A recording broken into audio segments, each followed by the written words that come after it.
welcome to the Steps to Happiness show on Soulivity TV. I'm your host, Teresa Greco, happiness coach, author, editor, writer, educator, and Reiki master. Are you ready to follow your joy and tap into your inner happiness? And the Steps to Happiness show is for you. On my show, my guests and I explore the latest physical, mental, emotional, and spiritual well-being practices that can help lead you back to the happiness within you. The happiness principle for today's show is about transforming fear into happiness and hope. Let me ask you, in a time with so much uncertainty, how do you remain calm and not react to the turbulent situations that seem to arise in the world every day? How do you avoid the fight or flight response in the body when particular circumstances can cause you to feel anxious? When it seems that outside forces are blocking your path, do you give up and think, I just don't have what it takes to succeed? Whether at work, in your relationships, or even in your everyday problems, what is your typical reaction to adverse situations? Do you immediately move toward feelings of, oh, why me? Or do you pause and think, what is my life trying to teach me at this moment? How you respond to difficult things that have happened to you or are happening around you can mean the difference between a life of anger, anxiety, depression, and despair, or a life of joy, peace, tranquility, and hope. Especially in uncertain times, forces out there feel beyond our control, and fear can hold us back. Ultimately, it is not the unpredictable political or personal circumstances outside of us that determine whether we respond with fear or with peace and hope.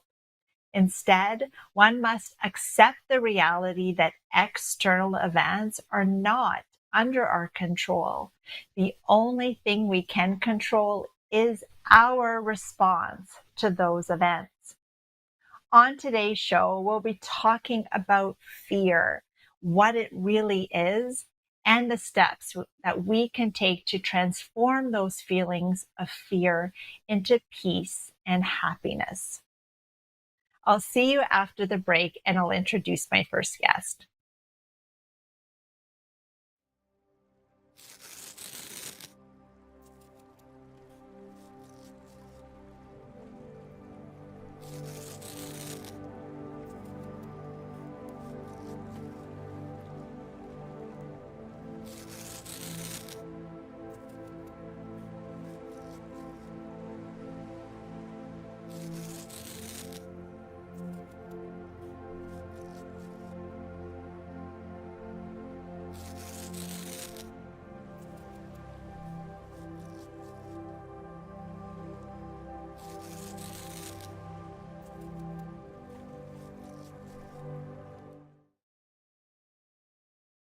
Welcome back to the show. I'd like to introduce my guest. She's an intuitive, spiritual mentor and author. Teaching for 20 plus years, she currently coaches women on hearing, trusting, and following their intuition, shaking off fear, and being confident in their authentic path. Allison Sutter, hello and welcome to the show. Thank you for having me. It's great to be here. So, Allison, I'd love to dive into understanding more about fear with you today, especially in the times that we're living in. Fear is all around us, paralyzing many of us. And so it's so important that we understand more about what it is, why it exists, why do we have it, how do we deal with it. So why don't we start off with what is fear? And the second part is, and then why do we have it? Sure. So I like to look at it in the context of sort of an interpersonal journey, right? Not what's necessarily, like those bear chasing you type of situations. That's not what we're talking about in this context. We're talking about the kinds of situations that come up where, like, I couldn't do that, or I'm scared of putting myself out there. That's the way that I'm really looking at it. So when we talk about fear, I wanted to understand what that was for me personally. And it was really about, I didn't think I was good enough to do the things that I wanted to do. I didn't understand that. And now I understand it's really when you, not in terms of like your personal safety, right? We're not talking about that, but in terms of like when you're going forth to get what you want in life, to do the things that you want, to explore the things that you want. It's really a guidance system that tells you when you're out of alignment with your inner being, your true self. And so you really have to begin to examine what that looks like in you and know when it's the difference between excitement and fear, because we're coached to believe that, when you're like scared of doing something, people go, "Oh, you're just excited." You're like, "No, actually, I'm really very scared. I'm fearful of doing this thing." And unless you begin to determine the difference between true excitement and fear, you have to discern that, right? You have to begin to weed out what is it I'm really scared of and what is I'm excited about. And then there are different layers of belief systems that get, that are sort of mixed in there, that you might believe, well, I Mhm. can't actually do this thing. I don't have enough education. I don't have enough money. I don't have enough time. Right. So that's kind of what the way I deal with fear. Um, and it is really a guidance system. It just tells you when you're out of alignment so you can move your way gently and gracefully back into alignment. Mhm.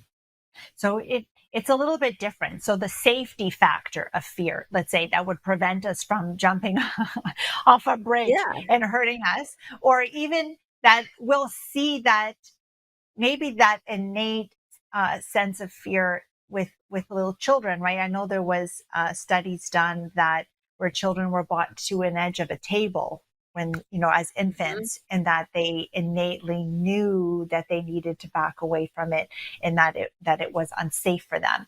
So if we'll separate the two situations from the fear that is keeping us safe and alive Mhm. versus this Yep. fear that's preventing us from living our truest potential and the life that we came here to live. So thank you for Exactly. making that distinction, because yes, they are different. Absolutely. And I think Yeah. it's the second fear, the one that we're going to dive deeper into today, that is preventing us from living the life that we came here to live, that we have this internal compass, let's say, and that internal potential and that drive and willingness to go in a certain direction, to pursue certain goals and aspirations that we have inside of our heart to do. Mhm. That there's this path that we've carved out for ourselves before we've come here to earth, to live this human experience, and that guidance system will lead us toward that. And so when if you could talk a little bit about why do we have it then, that, as you said, there's this compass, a sort of, we look at Mhm. it as a way of bringing us closer towards living our true purpose. Right. Well, to me, and the way I've learned about it and the way I differentiate it, it's based on belief systems. So if you have a belief system that I'm not worthy, I can't do it, um, that when you're funneling, so I work a lot in the realm of, spirit consciousness, that type of thing. And if you have a belief system that says, I'm not worthy, and you're funneling your energy through that belief system, emotion is the first trigger. Emotion is the first manifestation, let's say. That's how you're funneling that's where you're directing your energy. And so it's basically an indicating system. So if you have a belief, an active belief that says, I can't do this, I'm not worthy, I'm going down the wrong path, or something to that extent, you will feel it. So it's really, really beneficial in that regard to be able to feel it, because then you're like, oh, wait, I'm like this infinite creator and I have all of this capacity and capability. And I'm currently funneling my energy through a constricting belief system. And it's coming out in some derivation of fear. So you really want to know that so you can turn in a different direction, and begin to soften a little bit, begin to expand back into this holistic capability that is the real you, right? The real you is infinite. It's magnificent. It's tapped into intuition, and fear is fear is what people call negative, but I also look at it as constricting. And so if something is constricting, it's leaving out of the whole a Mhm. lot of information. And so that's what fear really does. It constricts you. It leaves out of the whole picture a lot of information, intuition, a lot of things that are helping you get to where you want to go. So if you soften, you expand and you include, and you're more apt to pick up signs and signals and synchronicities and basically have a better time. So that's kind of like how I begin to differentiate what can be a very discombobulating experience. Mhm. Mhm. Now, they say that there is really only two emotions. There's love and fear. Fear is just the illusion that we are love. I believe we are love, peace, and happiness at our core. Our original nature, our true essence is all of those things. And that fear and all the negative emotions that we can feel are not our true essence. And that Mhm. those, as I hear you as you're speaking, are those emotions that are there to allow us to know that we're not on path, that we're not in alignment with the love, peace, and happiness. Because when we're feeling angry, when we're feeling frustrated, when we're feeling that things are chaotic, when things are not working the way they need to, and we're feeling fear and restricted or constricted, that those are all clues for us to tune into to say, oh, I'm feeling like this because I'm not in alignment with who I really am. And so you Yes. wrote a book entitled Accelerate Your Mojo: 7 Simple Steps to Ignite Intuition, Shake Off Fear, and Unleash the Real You, where you talk about learning how to trust and embrace that unknown and to let go of that need to know how everything's going to work out and how it's all going to, that's us projecting into the future, that need to for safety, I guess, too, and for fear that if it doesn't work out, then what? So all of that can be tied in. So how can we then learn to lean into it, as you said, to soften, as you mentioned, so that we can be Mhm. more in uh, allowing for things to unfold maybe as they need to?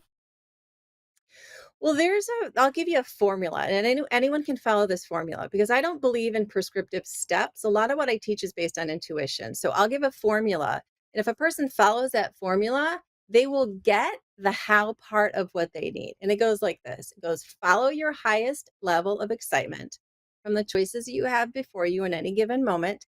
Take it as far as you can take it. You can't take it any farther. And don't demand that that passion becomes something specific. That's where a lot of people get into Mhm. trouble is they're like, oh, I thought it was supposed to be like this. And they demand and they constrict and then stay in a positive mindset no matter what. If you follow that formula, you are it's sort of a structure of reality. So you are including all of the experiences that you need, the information, the synchronicities, the path forward. That's how you soften, right? Because if I say to you, you have to meditate for 2 hours a day and that's the path, but you're like, I don't like to meditate, right? It's not the path for you. So my work is all about following your intuition. So if you do that, you are good. Yes, absolutely. In our spiritual self, that intuition, that gut instinct, all of that, whatever you like to call it, is that little voice inside of us that is tapped into our higher self, or even source energy, or Yeah. whatever again you want to call it, that is helping us to live the life that we came here to live. And so I agree that if we learn to listen and to that communication of that part of ourselves, then we can do exactly what you just said. Now, I would love for you to repeat that again, but if we could Yep. take it into like the different parts of it. So the first part of it was, So it's follow your highest level of excitement. Now, you may be not so great today, right? So if you're in a place where you're not so great, your highest level, let's just start at the bottom. If you're depressed, something a little bit higher than that, right? From the choices that you have before you, don't make stuff up, don't invent stuff, don't be like I wish I had this. Just, from the choices that you have before you, follow your highest level of excitement. That depends on you. It depends on where you are, it depends on your life, it depends on how you can where you can go emotionally from where you are. So follow your highest level of excitement from the choices that you have before you at any given moment. Take it as far as you can take it, right? Like when I'm writing a book, there's only so far I can take it that day. And then Mm-hmm. you're just gonna, not gonna force it, right? You're gonna follow the natural rhythms of your day based on the stuff that you have to do. Maybe you're a mom or a dad you've got a job, you've got, these things that you're doing in your life. Just let it naturally and unfold for you.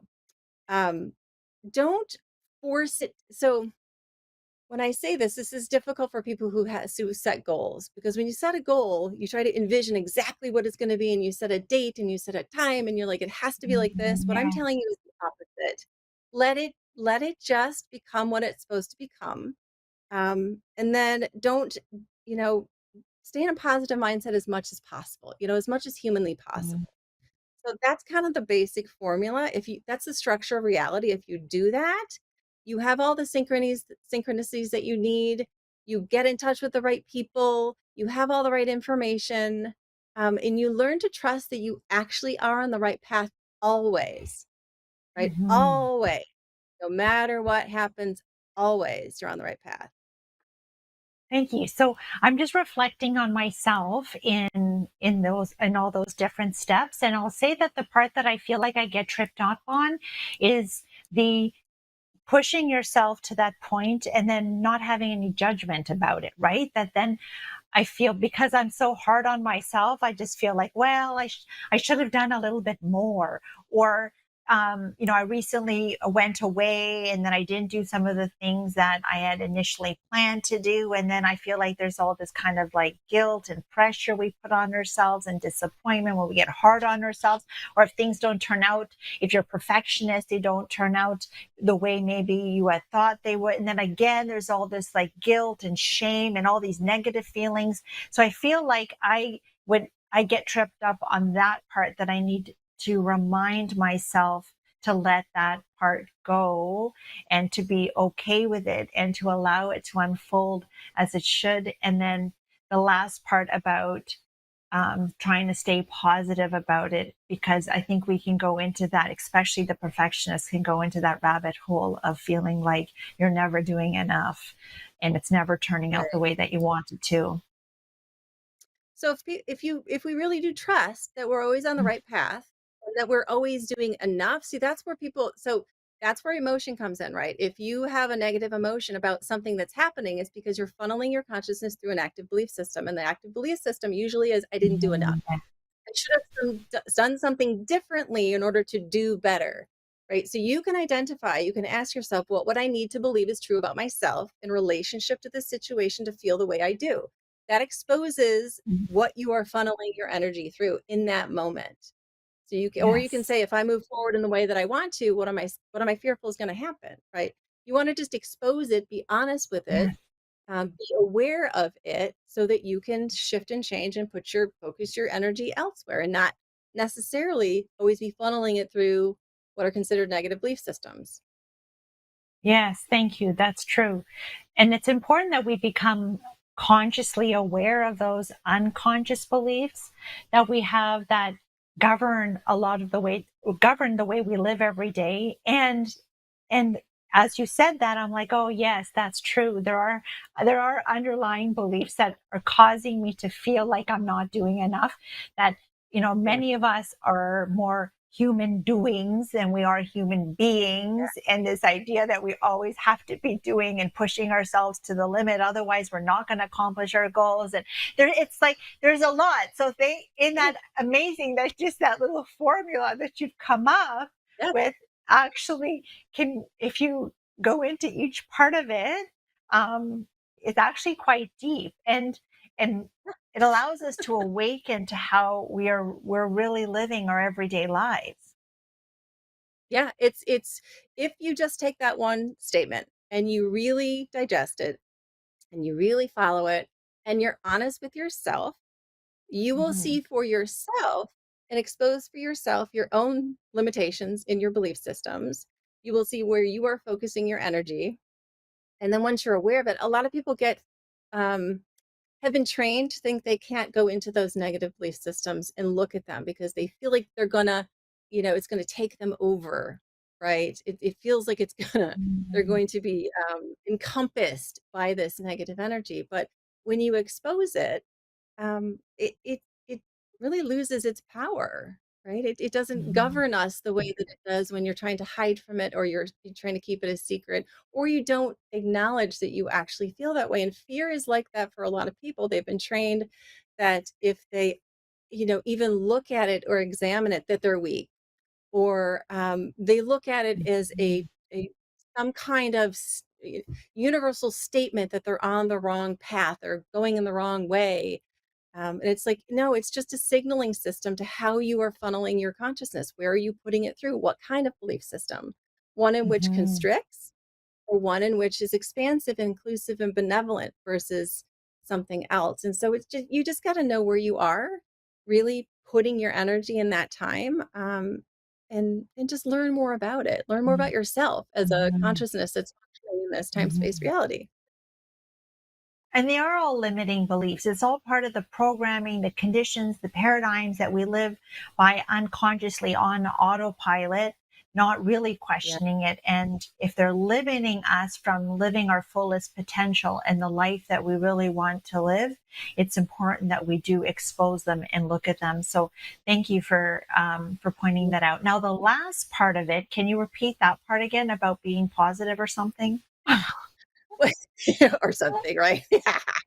um, so I'll say the last two pieces. Don't demand that it becomes something specific. Your imagination is going to get carried away, right? It's going to think it knows what the answer is supposed to be. And when people say that's not what I thought it was, that's your trigger to know that you thought it was supposed to be something specific. Like it was supposed to look or Mm, be like this situation, the relationship, mm, the mm. job, Yeah. the whatever. Yes. So technically, it's the formula is stay in a positive mindset no matter what. I find that triggering for a lot of humans because like I can't do Mhm. that.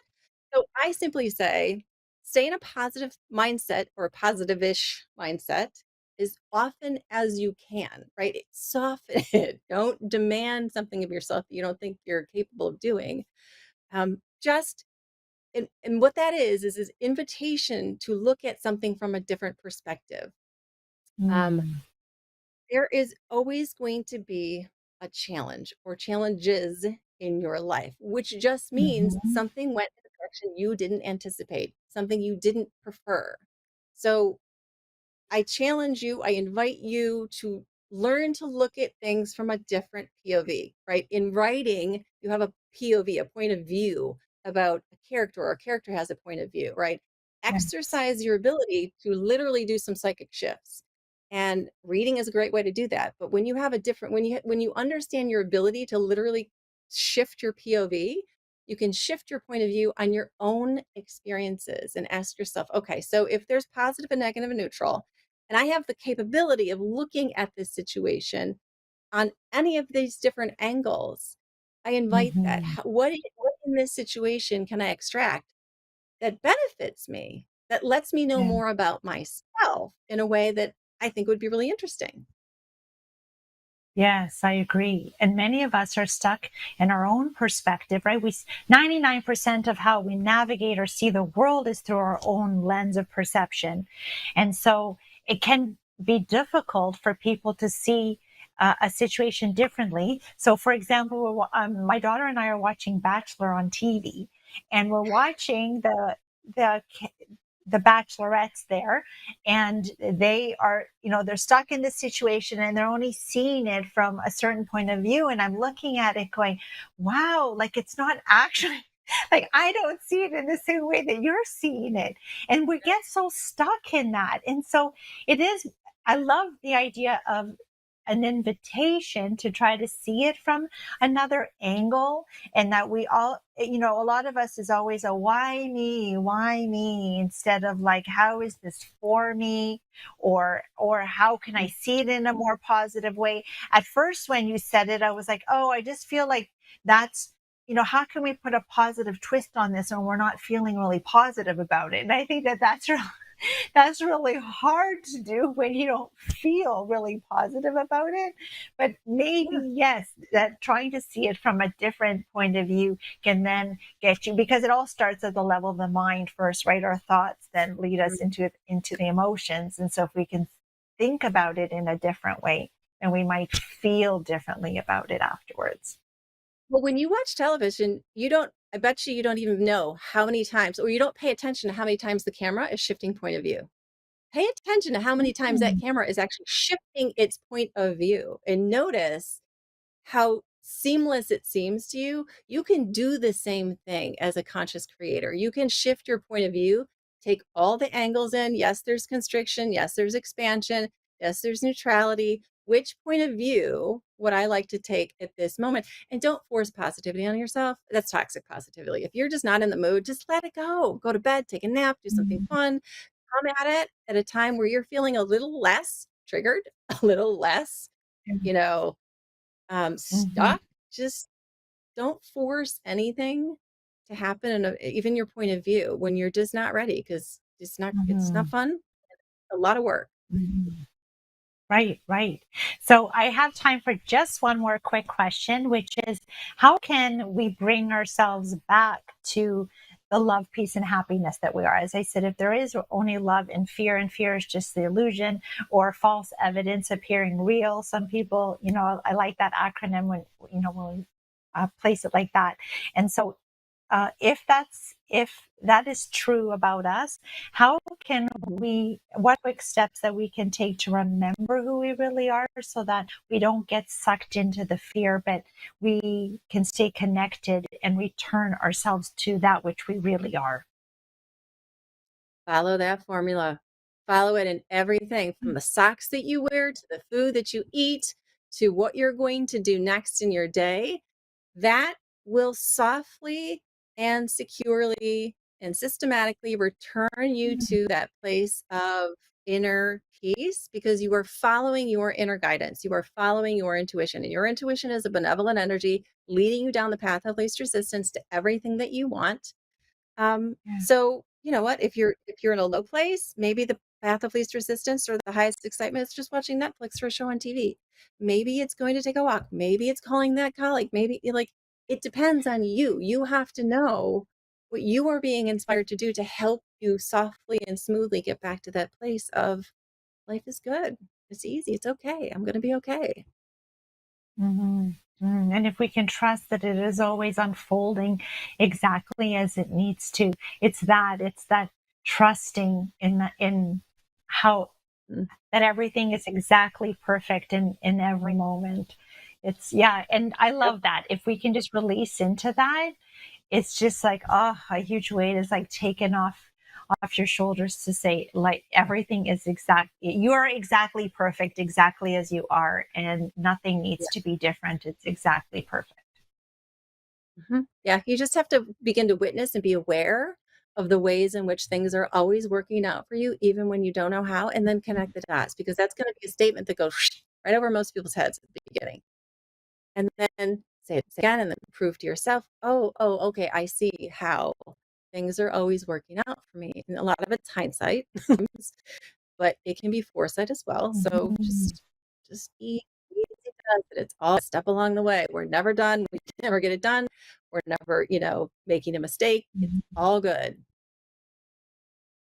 Yes, thank you so much. Now, Allison, if people want to connect with you after the show, how can they do that? You can go to my website. It's just AllisonSutter.com, or I do a lot on Instagram, Allison Sutter 3, and that will lead you in the directions that you need to go. Awesome. Thank you so much for being on the show today and talking to us more about fear, understanding its purpose, how it acts in our lives, and how we can transform it to live our greatest life. Absolutely. My pleasure. I'd like to leave you with the thought for the day. Fear is often felt in uncertain situations and times of change.